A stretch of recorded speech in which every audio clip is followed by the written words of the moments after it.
नमस्कार, मी गायत्री जोशी।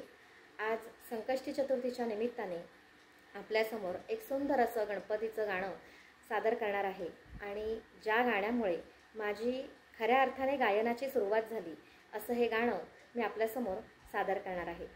गाण्याचे बोल आहेत, ओंकार प्रधान रूप गणेशाचे।